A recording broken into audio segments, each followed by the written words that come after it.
America struggled to get here today because for 306 days he's been placed under house arrest with no charge.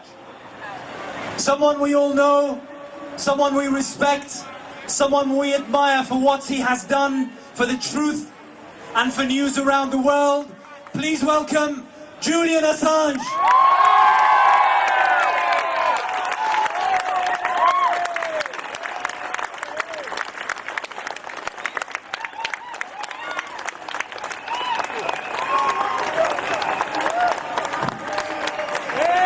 Thank you. Thank you. Well, what a wonderful crowd.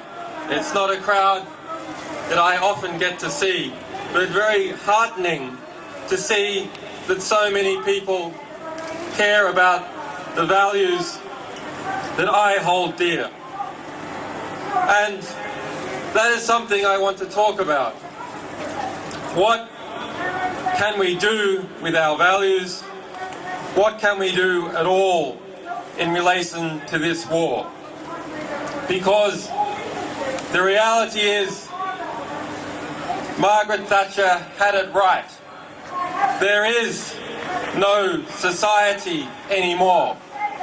What there is a transnational security elite that is busy carving up the world using your tax money. To combat that elite, we must not petition. We must take it over.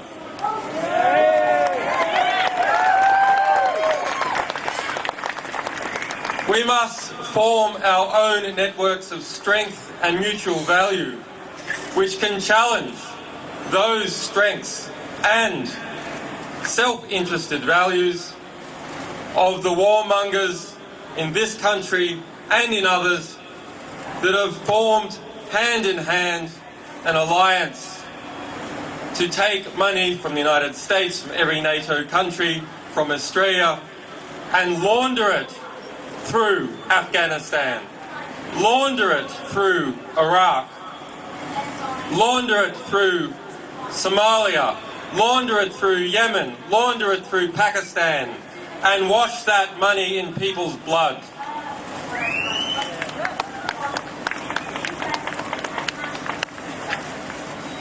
I don't need to tell you the depravity of war. You are all too familiar with its images, with the refugees of war, with information that we have revealed showing the everyday squalor and barbarity of war.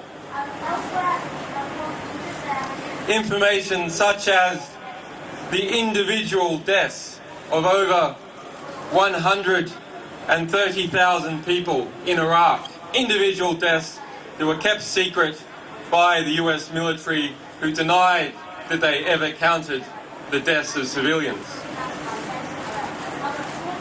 Instead, I want to tell you what I think is the way that wars come to be and that wars can be undone. In democracies, or the pseudo-democracies that we are evolving into, wars are a result of lies. The Vietnam War and the push for US involvement was a result of the Gulf of Tonkin incident. A lie. Here, here.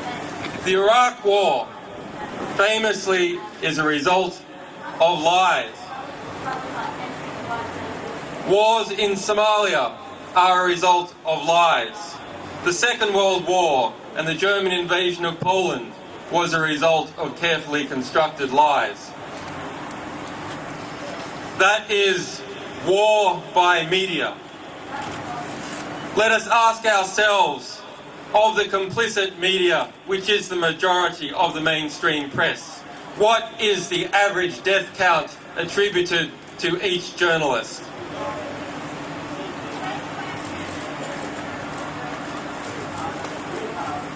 When we understand that wars come about as a result of lies peddled to the British public and the American public and the publics all over Europe and other countries, then who are the war criminals? It is not just leaders, it is not just soldiers, it is journalists. Journalists are war criminals.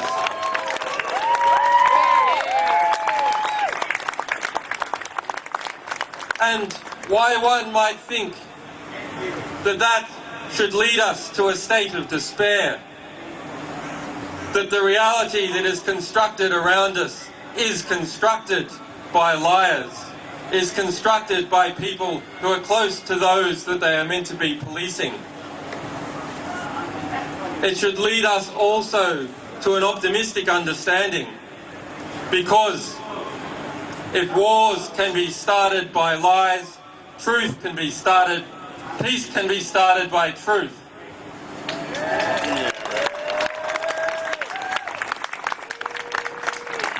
So that is our task, and it is your task.